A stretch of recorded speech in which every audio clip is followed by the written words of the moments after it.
मोहाचा वृक्ष असे आधार, जसा मोहाचा वृक्ष असे आधार, मना घडवी संस्कार, मना घडवी संस्कार. हाच माझा विषय आहे. तुम्हा सर्वांना माझा विषय नक्कीच कळलेला असेल. माझा विषय आहे उत्तम नागरिक घडवण्यात संस्काराची भूमिका. असे आपण नेहमी ऐकतो. मग संस्कार म्हणजे काय? तर संस्कार म्हणजे शिस्त, संस्कार म्हणजे विनम्र भाव, संस्कार म्हणजे थोरा मोठ्यांचा आदर आणि संस्कार म्हणजे माणुसकी. या संस्काराची ओळख my sister and brothers of America या एकाच वाक्याने जग जिंकणाऱ्या स्वामी विवेकानंदांनी करून दिली. संस्कार म्हटलं की डोळ्यापुढे उभे राहतात ते स्वामी विवेकानंद, छत्रपती शिवाजी महाराज आणि साने गुरुजी. कारण त्यांना महान बनवले ते त्यांच्यावर झालेल्या संस्कारांनी. मग संस्कार आपल्याला दिसतात कशातून? तर ते दिसतात माणसाच्या वागण्यातून आणि बोलण्यातून. स्वपासून म्हणजे स्वतःपासून सुरू होणारे संस्कार राष्ट्राला, राज्याला, कुटुंबाला आदर्शपर्यंत पोहोचू शकतात. बालवयात होणारे संस्कार अधिकच परिणामकारक असतात. लहान मुले अनुकरण प्रिय असतात. लहान मुले म्हणजे मातीचा गोळा. लहान मुलांचे मन म्हणजे जणू कोरी पाटीच. या मनावर काय लिहायचे ते आधी ठरवावे लागतात. मित्रांनो, तुम्हा सर्वांना श्याम म्हणजे साने गुरुजी माहीतच असेल. साने गुरुजींच्या आईने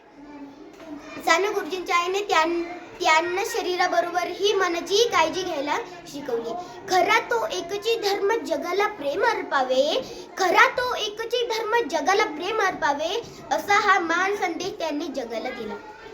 जिजाऊंनी देखील शिवरायांना बालवयात राष्ट्रप्रेमी, राष्ट्रभक्ती, स्त्रियांचा सन्मान या गुणांची शिकवण दिली.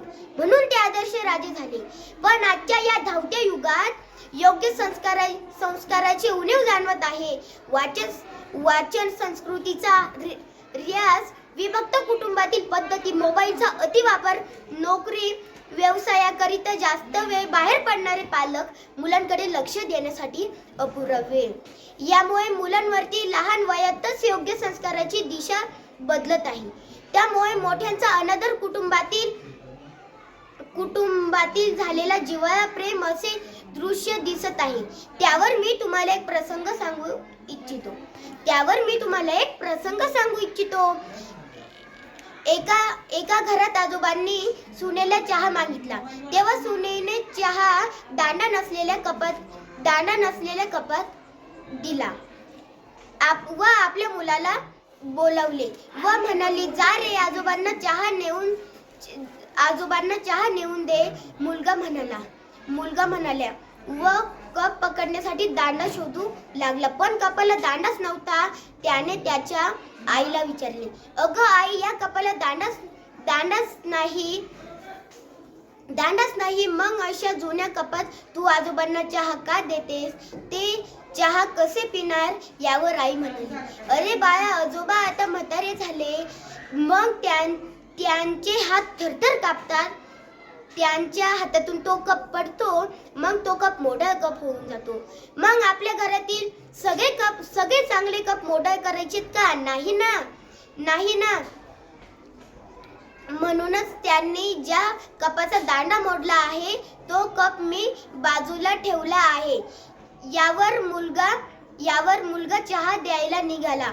पण जाता जाता दोन वाक्य बोलला.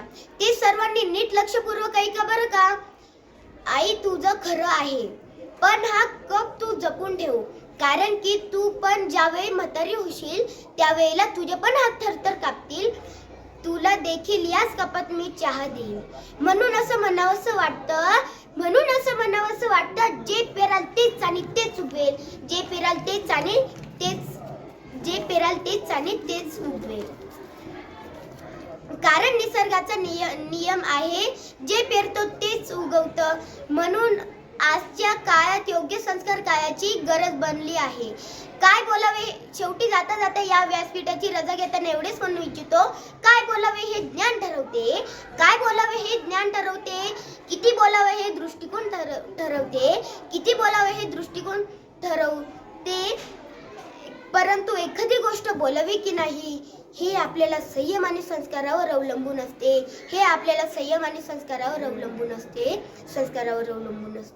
हीच आमची प्रार्थना अन हेच आमचे मागणे, माणसाशी माणसासम वागणे.